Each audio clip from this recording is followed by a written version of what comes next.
نور کا پیکر بنایا ہے،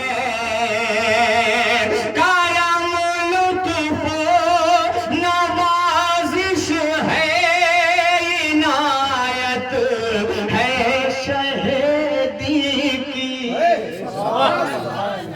کرم لطف نوازش ہے، عنایت ہے شہدی کی، میرے ٹوٹے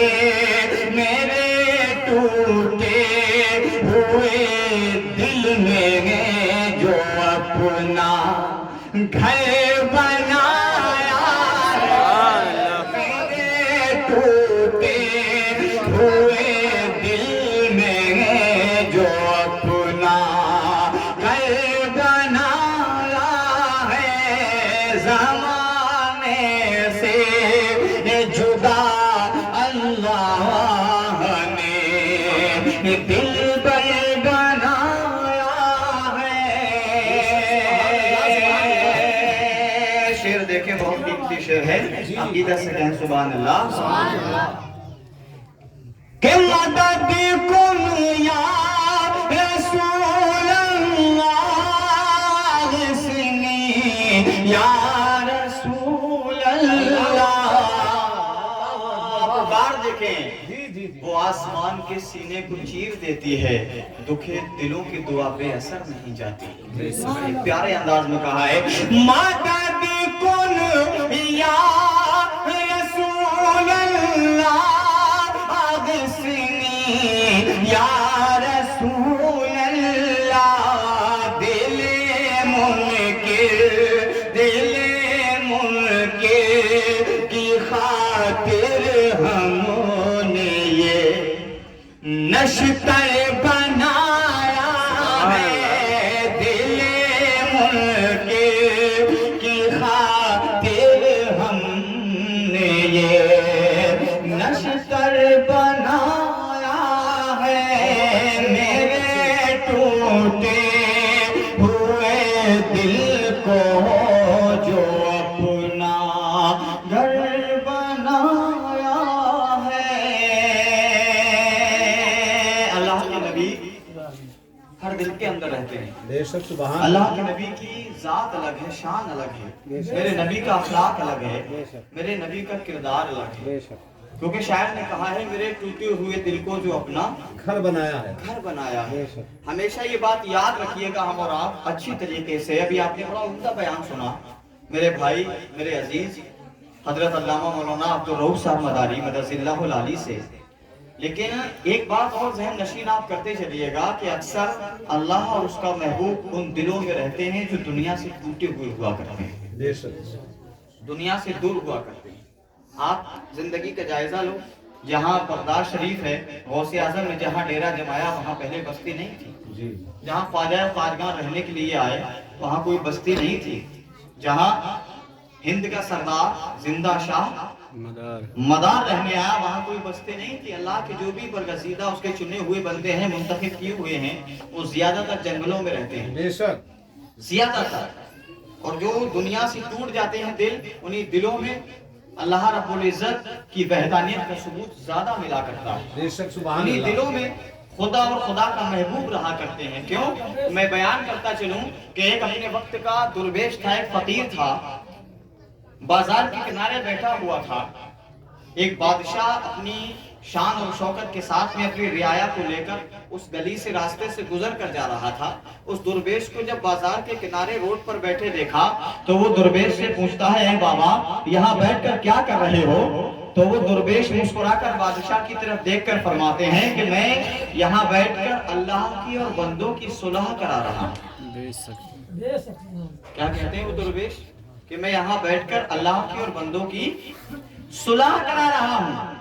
تو بادشاہ کہتا ہے عجیب آدمی ہے، عجیب بات کہتا ہے، کہا پھر صلح کا نتیجہ کیا نکلا؟ تو بزرگ کہتے ہیں کہ اللہ تو ماننے کو تیار ہے لیکن بندے ماننے کو تیار نہیں ہے۔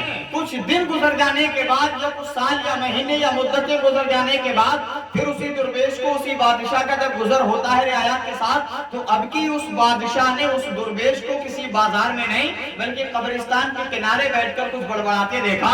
بادشاہ قریب آ کر پوچھتا ہے اے درویش آج کیا کر رہے ہو؟ اے بابا آج کیا کر رہے ہو؟ یہاں بیٹھ کر آج کوئی کام نہیں ہے، آج بھی تم بڑبڑا رہے ہو؟ تو وہ درویش پھر وہی جواب دیتا ہے کہ میں آج بھی بندوں کی اور اللہ کی صلح کرا رہا ہوں۔ تو بادشاہ کہتا ہے عجیب آدمی ہے، کبھی بازار میں بیٹھ کر صلح کراتا ہے، کبھی قبرستان کے کنارے بیٹھ کر صلح کراتا ہے۔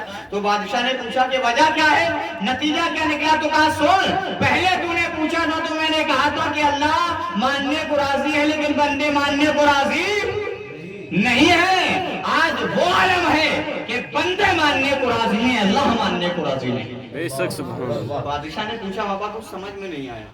تو درویش کہتا ہے بیٹا وہ دنیا تھی جو بازار میں بیٹھا تھا، وہ دنیا تھی، زندہ تھے لوگ، رب کہہ رہا تھا اے لوگوں توبہ کرنے کے بعد میری بارگاہ میں آ جاؤ، اگر تمہارے گناہ وہ پہاڑ سے بھی زیادہ ہیں غم مت کرو، تمہارا رب غفور الرحیم ہے، تمہیں معاف فرما دے گا۔ کہا لیکن آج کہاں، آج وہی لوگ مر گئے ہیں، قبرستان کے کنارے بیٹھا ہوں، اب قبروں سے آوازیں آ رہی ہیں کہ ہماری مغفرت کروا دیجئے گا، ہماری تلافی فرما دیجئے گا، ہمیں معاف کر دیجئے گا۔ تو بادشاہ نے کہا پھر کہا آج بندے راضی ہیں کہ رب ہمیں بخش دے۔ تو اللہ ارشاد فرماتا ہے وہ دنیا تھی جہاں جیتے بھی توبہ کر لیتے رب بخش دیتا، بعد مرنے کی اب کوئی چارہ باقی نہیں ہے، کچھ نہیں بچا تمہارے پاس۔ لیکن میرے بھائی ہمیں مرنا کیا ہے اور ہمیں دنیا میں زندگی کیا ہے کب سمجھ میں آئے گا؟ جب سمجھ میں آئے گا جب ہم اپنے چھوٹے چھوٹے بچوں کو علم دین کی دولت سے مالا مال کرائیں گے، علم دین مصطفیٰ سکھائیں گے، اللہ کے نبی صلی اللہ علیہ وسلم کے زندگی کے طریقے میں ڈھالیں گے، تب ہمارے نونہالوں کو سمجھ میں آئے گا کہ موت کس کو کہتے ہیں، زندگی کس کو کہتے ہیں، حق کس کو کہتے ہیں، باطل کس کو کہتے ہیں۔ آؤ چلتے ہیں ایک لمحے کے لیے کہ علم کی فضیلت کیا ہے، علم کی عظمت کیا ہے، علم کی برکت کیا ہے۔ تاریخ بتلاتی ہے میرے پیارے کہ علم والا جس کے پاس دین مصطفیٰ ہے، جس کے پاس علم دین رسول ہے، اس کی عظمتوں کو دنیا جھک کر سلام کرتی ہے۔ اپنے وقت کا ایک بہت بڑا عالم ہے، اپنے وقت کا بہت بڑا شہنشاہ ہے، اپنے وقت کا بہت بڑا سورما ہے۔ تاریخ بتلاتی ہے کہ جب وہ اپنی شان اور شوکت کے ساتھ میں رہا کرتا تھا تو نہ کبھی اس کے جبے پر مکھی بیٹھی، نہ کبھی اس کے امامے کی یعنی کہ لتیں ٹیڑھی ہوئیں، نہ اس کے گلے کے رومال کی سلوٹیں کبھی ٹیڑھی پڑیں۔ اگر چلتا تھا تو خرامہ خرامہ عظمتوں کے ساتھ لوگ دور سے دیکھ کر کہتے تھے دیکھو وقت کا تاجدار آ رہا ہے، وہ آ رہا ہے جس کے سینے میں اللہ نے علم دین کی دولت کو رکھا ہے۔ اس لمحے کے بعد میں، کچھ مہینے کے بعد میں یا کچھ سالوں کے بعد میں اسی عالم کو جس کی شان و شوکت کے چرچے ہوا کرتے تھے، لوگوں نے دیکھا کہ کبھی گلی میں مٹی سے کھیلا کرتا ہے، کبھی پیڑ کی جڑ میں بیٹھنے کے بعد میں دھول سے کھیلا کرتا ہے، کبھی دھول کو اٹھا کر چہرے پر مل لیتا ہے، کبھی دامن پہ مل لیتا ہے، کبھی ماتھے پہ لگا لیتا ہے۔ اپنے وقت کا بادشاہ آیا، آنے کے بعد اس کے قریب گیا، بادشاہ کڑک کر کہتا ہوئے وقت کے عالم ارے تیری اوقات یہ ہے، تیرا مرتبہ یہ ہے، کیا تیری عزت یہ ہے، اتنے وقت کا یعنی کہ تو تاجدار رہ چکا، تیرے سینے میں علم رسول ہے، کیا اس کی قدر نہیں ہے، تیرے سینے میں علم ہے کیا اس کی ویلیو نہیں ہے؟ وہ درویش، وہ عالم اپنے وقت کا حافظ یا قاری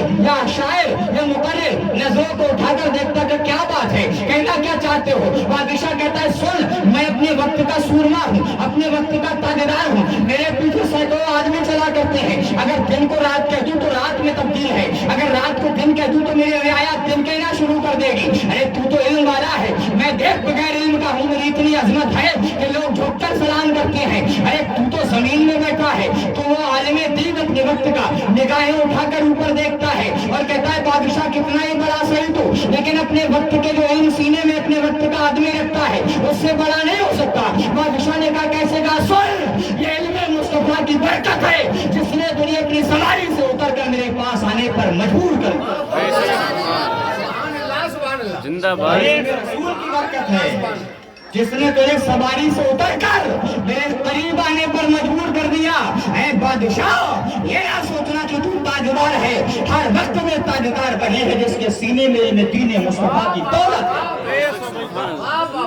مان گیا بادشاہ، समझ गया बादशाह कि वाकई अपने वक्त का ये कोई ताजदार नजर आता है, कोई शाहकार नजर आता है। बादशाह आया, आने के बाद मुड़ा, अपनी सवारी पकड़ी और पकड़ने के बाद में अपने घर चला जाता है। अल्लाह हजरत, लेकिन इल्म कब सीख सकते हैं हम? मौजू पे आने की कोशिश कर रहा हूँ, बुलाया तो नात के लिए था, लेकिन माजरत चाहता हूँ जब बात आ गई है क्या है, मौजू पे आने की कोशिश कर रहा हूँ। कब हमें इस मंजिल पर ढाला जाएगा? कब? कोई तो हो जो हमारा हाथ पकड़कर मदरसे की तरफ ले जाए, कोई तो हो जो हमें कहे बेटा ये काम मत कर, दूसरे काम की तरफ आ जा। अरे ये जात जो ये काम कराने पर कहता है, जो इन चीजों को उजागर करता है, जानते हो उसको क्या कहते हैं? जो चलना सिखाए, जो मदरसा दिखाए, जो बोलना सिखाए, जो लिबास बदलना सिखाए, जो रहने के तरीके सिखाए, उसी जात को वालिदैन करीमैन कहते हैं। माँ बाप कहते हैं है माँ घर के अंदर मौजूद है, बेटी भी घर के अंदर मौजूद है। माँ 40 साल की है और बेटी की उम्र 20 साल की हो चुकी है। माँ 40 साल की है, बेटी की उम्र 20 साल की हो चुकी है। एक बेटा भी घर के अंदर मौजूद है, बाप की उम्र 50 साल की है, बेटी की उम्र 18 साल की है। ऐसे मिसाल समझिएगा, माँ सर्द रातों में उठती है, उठने के बाद में रसोई घर में जाती है, जाने के बाद में देखती है कि अगर कुछ बचा ही या नहीं। उसको देखने के बाद में वापस आई, अल्लाह का नेक है तो अल्लाह की इबादत की, वुजू किया, अल्लाह की इबादत करके फारिग हो गई। अब उस 20 साल की बेटी को नहीं उठाया सर्द रातों में, उस 20 साल की बेटी को नहीं उठाया ठंड की रातों में, इसलिए कि ऐसा ना हो मेरी बेटी अगर आटा गूंदे तो मेरी बेटी को सर्दी ना हो जाए, मेरी बेटी अगर काम करे तो कहीं ठंड ना लग जाए। ऐसा ही बात का आलम है। सुबह उठा, उठने के बाद में मुंह धुला, हाथ धुले, वुजू किया, इबादत के लिए चला गया, मस्जिद में पहुंचा। पहुंचने के बाद अगर सर्दी का आलम है तो तू सो रहा है 18 साल की उम्र में बिस्तर पर, जिसके नीचे 2 बिछौने, एक गद्दा लगा हुआ है, ऊपर से एक चादर और एक लिहाफ पड़ा हुआ है, और तेरा बाप तेरे लिए उस कड़ाके की सर्दी में जाकर ठंडी ठंडी फुहारों वाली चटाई पर बैठकर अल्लाह की बारगाह में दुआ करता है, मौला जितनी मेहनत लेना चाहता है ले ले, लेकिन मेरी औलाद की परेशानियों को दूर फरमा। बेशक सुभान अल्लाह। सच है, बेशक सच कहते हैं। माँ शिकम में रखकर 9 महीने पाले, लेटने की दिक्कत, उठने की दिक्कत, खड़े होने की दिक्कत सब बर्दाश्त करती है औलाद के लिए। बाप वो है जो सुबह उठा, उठने के बाद नमाज के लिए गया, वापस आया, आने के बाद में हटाकर तेरा मोहब्बत से चेहरा देखा, तेरी पेशानी को चूमा, तेरे हाथ को चूमा और दुआएं देता हुआ एक टिफिन दिया तेरी और मेरी माँ ने। बाप ने पकड़ा, झोले में डाला, डालने के बाद घर से निकल गया। कहाँ जा रहा है? कमाने के लिए। अगर धूप है तो रुमाल सर पे डाले हैं, सर्दी है तो रुमाल कानों से बांधे हैं, घर से निकलकर रोड पर पहुंचा, ना जाने किस वक्त क्या हादसा हो जाए। लेकिन किसके लिए कमाने जा रहा है? मेरे लिए, तेरे लिए। एक बाप की जात वो हुआ करती है। पहुंचा काम पर, काम करते करते 2 घंटे हो गए, अगर फावड़ा गिर गया, परात गिर गई, दीवार टेढ़ी हो गई, कोने खेत के नहीं खोद पाए, कोई सामान टूट गया या घर में कोई काम है नुकसान हो गया, मालिक आया, आस्तीन चढ़ाकर 2 चमाट मारे खींचकर। बाप को बहुत गुस्सा आया कि गला पकड़कर जबान नोच ली जाए, लेकिन जब तेरी और मेरी तरफ सोचा तो खून का घूंट पीकर सब्र करके बहुत अच्छी, उसको बाप कहते हैं। बहुत अच्छी मिसाल है, बाप कहते हैं उसको बाप। मौलाना जिंदाबाद। दुनिया क्या जानेगी कि बाप का मर्तबा क्या है? उस यतीम से पूछो। आप चलते हैं एक लम्हे के लिए अगर इजाजत है।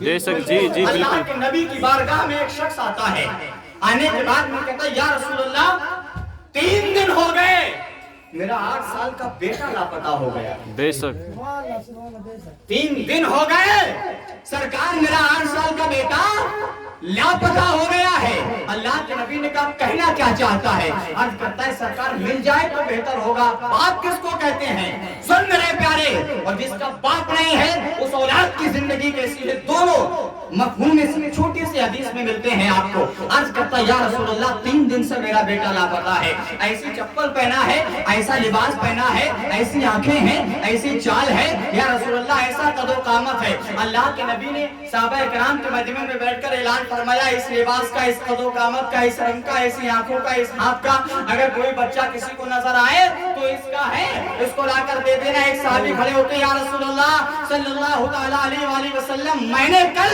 मदीने के बाजार में इसी लिबास के और इसी कलर के बच्चे को खेलते देखा। बेशक सुभान अल्लाह। मैंने देखा था। अल्लाह के नबी सल्लल्लाहु अलैहि वसल्लम ने इरशाद फरमाया, कहाँ देखा था? का सरकार फला इलाके में देखा था। उसके बाद तो अल्लाह के नबी इशारा करते हैं, जा इसके साथ।